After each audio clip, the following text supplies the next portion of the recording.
जिस समय महाभारत के युद्ध में कौरव और पांडव दोनों पक्षों के बहुत से वीर गति को प्राप्त हो चुके थे और भीमसेन की गदा के प्रहार से दुर्योधन की जांघ टूट चुकी थी, तब अश्वत्थामा ने अपने स्वामी और मित्र दुर्योधन का प्रिय कार्य समझकर द्रौपदी के सोते हुए पुत्रों के सिर काटकर उसे भेंट किए। यह घटना दुर्योधन को भी अप्रिय ही लगी, क्योंकि ऐसे नीच कर्म की सभी निंदा करते हैं। उन बालकों की माता द्रौपदी अपने पुत्रों का निधन सुनकर अत्यंत दुखी हो गई। उसकी आंखों में आंसू छलछला आए और वह रोने लगी। अर्जुन ने उसे सांत्वना देते हुए कहा कि कल्याणी, मैं तुम्हारे आंसू तब पोंछूंगा जब उस आतताई और अधम ब्राह्मण का सिर गांडीव धनुष के बाणों से काटकर तुम्हें भेंट करूंगा और पुत्रों की अंत्येष्टि क्रिया के बाद तुम उस पर पैर रखकर स्नान करोगी।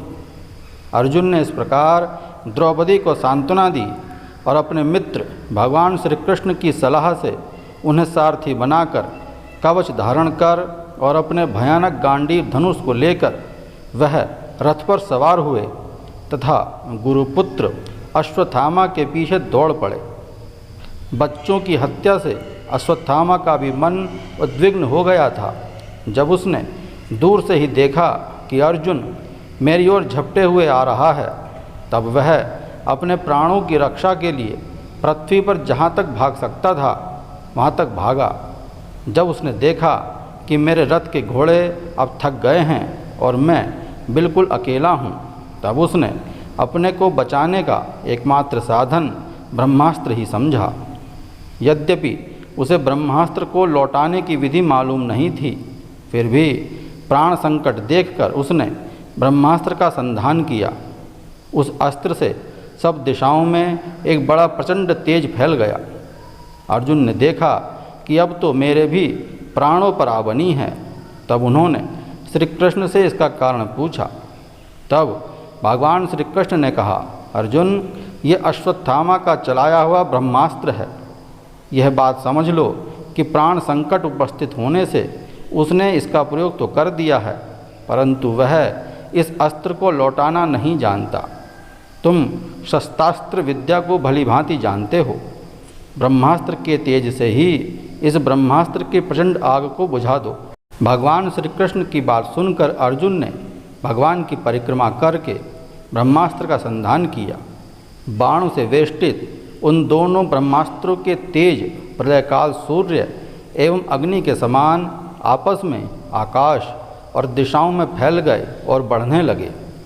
तीनों लोकों को जलाने वाली उन दोनों अस्त्रों की लपटों से प्रजा जलने लगी और उसे देखकर सबने यही समझा कि यह प्रलय काल की सामवर्तक अग्नि है। उस आग से प्रजा का और लोकों का नाश होते देखकर भगवान की अनुमति से अर्जुन ने दोनों ब्रह्मास्त्र को ही लौटा दिया। अर्जुन की आंखें क्रोध से लाल लाल हो रही थीं। उसने झपटकर उस क्रूर अश्वत्थामा को पकड़ लिया और जैसे कोई रस्सी से पशु को बांध ले वैसे ही बांध लिया।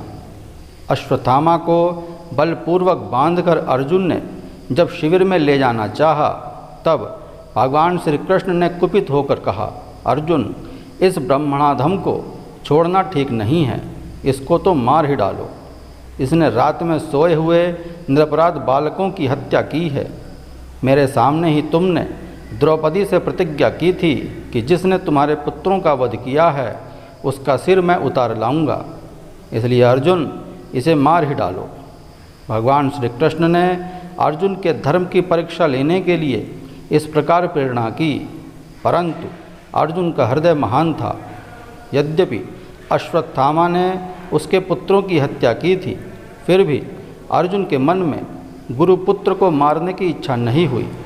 इसके बाद अर्जुन ने युद्ध शिविर में जाकर अपने मृत पुत्रों के लिए शोक करती हुई द्रौपदी को उसे सौंप दिया। द्रौपदी ने देखा कि अश्वत्थामा पशु की तरह बांधकर लाया गया है। निंदित कर्म करने के कारण उसका मुख नीचे की ओर झुका है। अपना अनिष्ट करने वाले गुरुपुत्र अश्वत्थामा को इस प्रकार अपमानित देखकर द्रौपदी का कोमल हृदय कृपा से भर आया और उसने अश्वत्थामा को नमस्कार किया। गुरुपुत्र का इस प्रकार बांधकर लाया जाना सती द्रौपदी को सहन नहीं हुआ। उसने कहा, छोड़ दो इन्हें, ये ब्राह्मण हैं, हम लोगों के अत्यंत पूजनीय हैं, जिनकी कृपा से आप सभी ने रहस्यों के साथ सारे धनुर्वेद और प्रयोग तथा उपसंहार के साथ संपूर्ण शस्त्रास्त्रों का ज्ञान प्राप्त किया। वे आपके आचार्य द्रोण ही पुत्र के रूप में आपके सामने खड़े हैं। उनकी अर्धांगिनी कृपी अपने वीर पुत्र की ममता से ही अपने पति का अनुगमन नहीं कर सकीं। वह अभी जीवित हैं। हे आर्यपुत्र, आप तो बड़े धर्मज्ञ हैं। जैसे मैं अपने बच्चों के मर जाने से दुखी होकर रो रही हूँ और मेरी आँखों से बार बार आंसू निकल रहे हैं, वैसे ही इनकी माता न रोएं। द्रौपदी की बात धर्म और न्याय के अनुकूल थी। उसमें कपट नहीं था, बल्कि करुणा और समता थी। स्वयं भगवान श्री कृष्ण और वहाँ पर उपस्थित सभी नर नारियों ने द्रौपदी की बात का समर्थन किया। उस समय क्रोधित होकर भीम ने कहा, जिसने सोते हुए बच्चों को न अपने लिए न अपने स्वामी के लिए बल्कि व्यर्थ ही मार डाला हो, उसका तो वध ही उत्तम है। भगवान श्री कृष्ण बोले, पतित ब्राह्मण का भी वध नहीं करना चाहिए और आतताई को मार ही डालना चाहिए। शास्त्रों में मैंने ही ये दोनों बातें कही हैं, इसलिए मेरी दोनों आज्ञाओं का तुम पालन करो। तुमने द्रौपदी को सांत्वना देते समय जो प्रतिज्ञा की थी, उसे भी सत्य करो और साथ ही भीमसेन, द्रौपदी और मुझे जो प्रिय हो, हे अर्जुन, वह भी करो। अर्जुन भगवान श्री कृष्ण के हृदय की बात तुरंत ताड़ गए और उन्होंने अपनी तलवार से अश्वत्थामा के सिर की मणि उसके बालों के साथ उतार ली। सोते हुए बालकों की हत्या करने से अश्वत्थामा श्रीहीन तो पहले ही हो गया था, अब मणि और ब्रह्म तेज से भी रहित हो गया। इसके बाद उन्होंने रस्सी का बंधन खोलकर उसे शिविर से बाहर निकाल दिया। सिर मूंड देना, धन छीन लेना और स्थान से बाहर निकाल देना, यही अधम ब्राह्मणों का वध है।